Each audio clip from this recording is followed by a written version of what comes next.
examples of it within the Premier League. You know, you look at Brighton right now, their model. There is no doubt, Tony Bloom will say, well, I'd imagine he'll say, Roberto De Zerbi is the best manager he's ever had. But it changed because he felt as if, you know, Brighton will bring the players in, the manager coach, or the coach coaches them, he goes, all of a sudden he wanted a bigger say in what was going on off the field. It doesn't work like that. You signed up for that. It doesn't matter the results. That's what you agreed to. The flip side of that as well, you look at somebody like David Moyes at West Ham. I mean, they would love to have him back right now. But all of a sudden there was people above wanting more control than what it was, and it wasn't for Moyes. The fans then started to turn. But it just shows you the people that were recruiting behind the scenes were absolutely miles off it, and what David Moyes was saying at the time, the players that he wanted. West Ham would never be in the position they're in right now. And so things change. And things have changed, absolutely, in terms of how clubs are run. But the Chelsea sources saying in the last few days that too often Maresca, in their opinion, ignored the medical advice about how many minutes certain players coming back from injury, and Mercer's already mentioned Cole Palmer, were allowed to play, and he went against that. When you were playing and you were coming back for an injury, who had the final say on when you were used and for how long? Well, the manager made a decision if you were capable to play 90 minutes, and that's what it came down to. You'd been out for a large period of time, which I was on numerous occasions, and then the physios and the medical team would go, right, you're capable to go back in and play. And if you're capable to train, then the manager looks at you. If you've been out 2, 3, 4 weeks, are you capable to play a game to the levels that we need? And then the manager goes, all right, I might play 60 minutes. But this is where the game has changed. And managers, coaches have to accept that going in, because otherwise we see what's happened at Chelsea now. It's such a hard job, because I was watching the Bournemouth game when Cole Palmer was brought off, and I said to you, I'm as surprised as anyone that he's been taken off. But obviously Enzo Maresca had been probably told that you have to manage his minutes, players are in the red zone. I mean, look, this is where the industry we're in at this moment in time, because you have to look. It's not just Chelsea. There's numerous clubs in the Premier League and these head coaches that are under pressure to keep players out there, keep them fit, manage game time for players. And it's a challenge because, Boydie, I agree with what you say there. Managers go in, they'll accept what the owners and the leadership group say, and then the goalposts change, because now as a manager, I've done well. I've brought the Club World Cup, and you go, do you know what? You know, the hierarchy, I will have a little bit more control, and I'll take decisions, because at the end of the day, I'm stood on that touchline and I'm getting pelted from the crowd. I have to bring results, and if those results aren't there, I'm getting trouble from the hierarchy, I'm getting criticised from the media, I'm getting criticised from the fans, and it brings pressure, and eventually you just go against it. And this is why I look.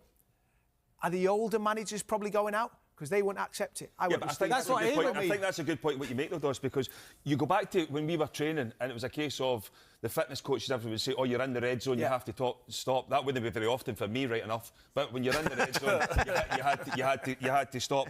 But all of a sudden, you then go to games, it would never happen. It's now happening in games. Yeah. You know, there is now fitness coaches at the side of the pitch telling managers, right, OK, we need to watch him. Because before, you weren't allowed the equipment on there to tell you exactly what was going on in game. It's now happening. I think it's just going to be a thing that's going forward. Yeah, if he'd have lost 4 on the trot, he'd still be there. Like, he's come in and because he's doing well and his stock's high, he's gone in and gone, I'll mix it. You know, and if I do get the sack, I've left on a high. It's like if you owned a restaurant and the chef's doing well and the restaurant's packed, the chef wants a raise. Yeah. Chef goes in, goes, I want a bit more. Do you know what I mean? And this is what he's done. He's gone in. I think his contract as well. I've heard, I read, I don't know how true it was, that he went in for another contract because of the Man City thing, and they've said no. I don't know how true. Well, there are also suggestions he did the same thing after winning the FIFA Club World Cup. Well. So, but he's gone in because his stock's high. I think if he loses 4, the problem is, and this hurts me as a Chelsea fan, it's not a good job. You know, Silva's not after it, Areola's not after it, Glasner's not after it. No one's... Is that because of the owners? I don't think that... Yeah, no, that's what I mean. It's not a good job, though. No, yeah, I think it's a good job, but you look at Chelsea in football, my era coming through, I look at that team... No, I'm not... Chelsea's an unbelievable club, but I'm saying it's not a good club for someone where they're not in charge. Yeah. They're just coaching. But is this why these managers you go back to Potter? His coach, and at Brighton he will have been given the players as a head coach to go and... But if you're a manager, you want... who's top of the league? Arsenal. Who's top of the league? Arsenal. Who's second? Aston Villa. Aston Villa. Who's third? Man City. And who's in charge of picking who they bring in? All them three managers are in charge of who they bring in. It's a completely All different... three and a slot of Liverpool on, would Siddis. have been giving them players a chance. It's a completely different remit now at Chelsea. I agree with what you're saying. It's still a huge club, and every manager should jump at the chance. It's a totally different remit now compared to other clubs. The remit now at Chelsea, and it's been like it for the last few years, hence why Maresca's in there, is that they're bringing in a head coach that's going to develop players, young, the best talent across the world. They've spent nearly £1 billion on the best talent across the world to develop these young players. So does Liam Rosenior then, Sidders, fit that bill? For me, he does. Because I've seen him. I've played with Liam in the dressing room. I've seen him on a coaching aspect as well, and I think he is someone that can definitely develop players.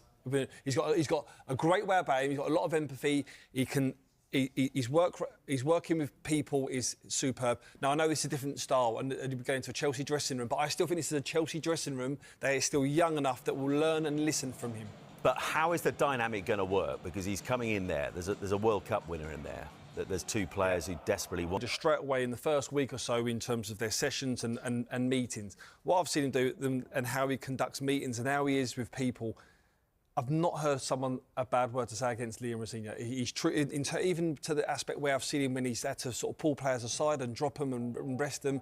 He does it in a way where you can accept it. He's truthful. I think he'll be a great fit for Chelsea. Now, whether it's the right time for him, I don't know. He understands it. Yeah, of course he does.